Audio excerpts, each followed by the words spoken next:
Hi, we're here with Bernie Pawlik, Pawlik Automotive in Vancouver, talking cars. How are you doing this morning, Bernie? Doing very well. So we're going to talk about Jeep Grand Cherokees and how reliable they are. They've been around for a long time. How reliable are they? Well, I'd say they're mixed. Yes, so they have been around for a long time. The first Grand Cherokee started in '93. There's like basically four generations: '93 to '98, 2099 to '04, '05 to 2010, and then 2011 to the present. Actually, I realized to the present is 2017, so they've actually been making this style the longest of any Jeep. So there's bound to be a new one out pretty darn soon. Interesting thing, this vehicle is also, I mean, most American cars, they never leave North America, but the Grand Cherokee is sold actually in Europe and in other places around the world, so they've had some success selling it elsewhere. But I think, one of the things that's really hampered the vehicle is the Chrysler merger well, Chrysler's been a little bit of an unstable company for, if I can use that word. They've been trying to find their home, so to speak, for a long time. And, the Jeep was basically an American Motors product, and Chrysler took that over. So they started, you see the early American Motors influence in the early years of the Grand Cherokee, then Mercedes, and Chrysler merged and created some stuff with that, and then they've gone their own way. So again, they're trying to recreate themselves all along, and I think that's affected the reliability of the vehicles. Let's do a quick share of some photos here, just a few different model years. So we've got what do we got here? Here's your '95. This is the earliest. This is the early year of the first generation. We've got the next generation, which is the '03. That's an '03 model, and there's an '09, so that's the third generation. And finally, into the fourth generation, we got a picture of a Jeep Grand Cherokee doing what it does best, driving through the snow. So there's a few different. Just going to stop my sharing there. There I am, back again. Okay, so yeah, so those are the different Jeeps variety. Okay, so what are some of the things that go wrong with them?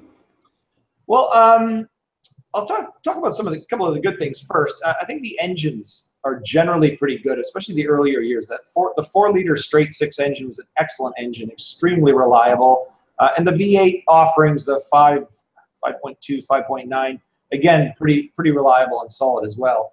If we get into the early 2000s generation, then we've got the overhead cam V8s, the 3.7 V6 and the 4.7 V8. There were some issues with those, valve guides dropping out, or if you don't change your oil often enough, these engines were not forgiving. They're timing chain problems and expensive to fix. But again, we have clients with them that have gone way over 200,000 kilometers and still had no problems. And then you get into the newer generations, the engines again are pretty good. There's the Hemis, and there's some good performance options available. The engines generally are pretty reliable.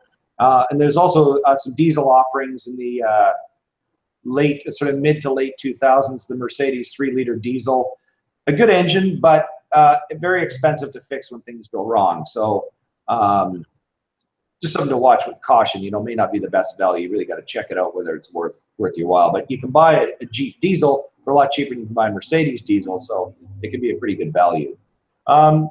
So other issues that go wrong. We've seen coolant leaks. It seems like a lot of things happen on Jeeps, maybe before other vehicles. Things wear out. We've seen transmission coolers leaking fluid into the radiator. 2011 Jeep Grand Cherokee seems to be one of the worst years. There's some electrical issues. There's a part called the TIPM, which is a total integrated power module. They fail suddenly. A lot of complaints for failures for these. We've actually not run into any ourselves at our shop. Shouldn't say that. We've had a couple, but not as much when you look at the internet and how big of a problem that is. But that is a definite thing to watch for if you're buying in 2011. And it seems to be that model year is the worst. The brakes, being a heavy sport utility vehicle, brakes, you get about 50 to 70,000 kilometers out of brakes. Also a bit of a gas guzzler too. That's not a reliability thing, but a lot of them, there's large engines, all-wheel drive, so they use a lot of gas. And the other area we see a lot of issues: heater cores, air conditioning system leaking heater cores. Again, these happen when the vehicles get older. But they're expensive to fix on these vehicles. And my other criticism too. Things like I mentioned, radiator leaking earlier. A lot of them, they're not simply designed. Chrysler sort of modularly put together the radiator, the air conditioning, the AC evaporator. They've sandwiched it all together. So to change a radiator, not a simple job in these vehicles. Can end up being over $1,000 to do a rad job on a Grand Cherokee. So that's a lot more than it used to be in the earlier generations. So those are some of the things we see. Lots of issues. What are your final thoughts? Final thoughts. They're popular vehicle. People like them. I would say that when you get into one, I mean, even from the earlier generations, they're nicely built vehicles, leather seats, luxury features in a lot of the models, so they're attractive. But when you compare it to, say, a Toyota Land Cruiser, which is a lot more money, by the way, but a Land Cruiser or even a 4Runner, and again, those are usually more money, definitely not as reliable. Certain things. We service Land Cruisers with 400,000 kilometers that still, they need some work, but they're still more solid in reliability. So I like the Grand Cherokees, but just be prepared to spend a few more dollars than you would on your average vehicle for repairs and maintenance. So there you go. Pawlik Automotive in Vancouver. If you have a Jeep Grand Cherokee that you need some service on, they're the guys to call. Reach them at 604-327-7112 or check out their website, pawlikautomotive.com. Thanks a lot, Bernie. Thanks, Mark.